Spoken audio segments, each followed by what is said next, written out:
நயினார் நாகேந்திரன் சொல்லுகிறாரு, அமையக்கூடிய மந்திரி சபையில் பாஜகவை சார்ந்தவர்கள் அமைச்சராக பொறுப்பேற்பாருங்கிறார் நயினார் நாகேந்திரன். நயினார் நாகேந்திரனுக்கு பதில் சொல்லக்கூட வக்கில்ல. அதிமுக கட்சியை அழிச்சிட்டியே. அந்த கட்சிக்கு ஒரு பொருளாளர் இந்த ஊரு சார்ந்தவன், அவன் ஒரு வித்தியாசமான ஆளு. ஆப்பிளுக்கு மாம்பழத்துக்கு வித்தியாசம் தெரியாத மாட்டேங்க. திலகபாமா பாட்டாளி மக்கள் கட்சி வேட்பாளர் இங்க நிக்கிறாங்க. சின்னவங்களுக்கு மாம்பழம், ஆப்பிளுக்கு ஓட்டு போட்டுக்கிறான் சீனிவாசன். ஆப்பிளுக்கு மாம்பழத்துக்கு வித்தியாசம் தெரியாத மடையெல்லாம் எப்பா உங்க கூட எப்படா கட்டி ஆள்றது? எங்க எங்க கொண்டு விட்டுட்டீங்க தமிழ்நாட்டை? திமுக ஆட்சியை மக்கள் விரும்பல. நான் திமுக தோழர்களுக்கும் சொல்லுகிறேன். நான் திமுகவில் 7 ஆண்டு காலம் எந்த கட்சியிலும் சேரல. நான் அதிமுக மேடையில் பேசுறேன். நான் ஒரு மிலேச்சத்தனமான பாசிசத்தை எதிர்ப்பதற்கு திமுக மேடை பயன்படும் என்று நம்பினேன். என்னுடைய நம்பிக்கை தகர்ந்தது.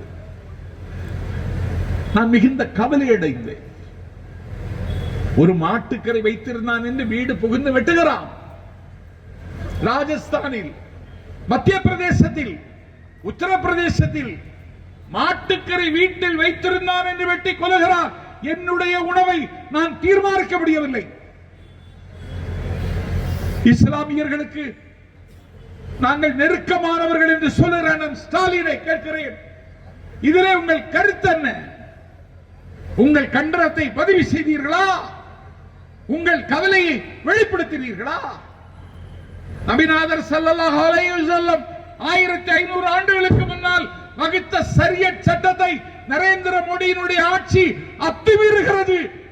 அவருடைய ஷரியத் சட்டத்தை கை வைப்பதற்கு உனக்கு ஏன் அதிகாரம் கேட்டீர்களா? தேசிய புலனாய்வு முகமை என்கிற பெயரால் எங்கள் இஸ்லாமிய சொந்தங்களை பயங்கரவாதிகளாக சித்தரித்து எங்கள் வீட்டுக்குள்ளே அத்துமீறுகிறான் தேசிய புலனாய்வு முகமை.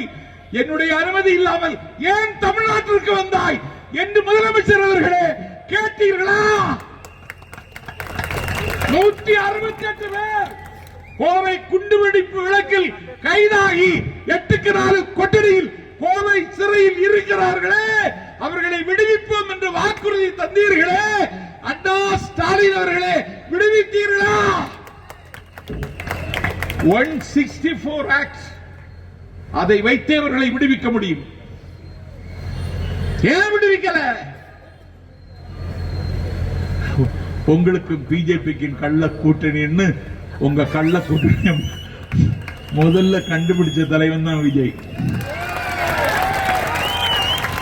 நான் ஏன் தாவேகாவுக்கு வந்தேன்னு தெரியுது அவங்களுக்கு. விஜய் தான் சொன்னார் கள்ள கூட்டணி.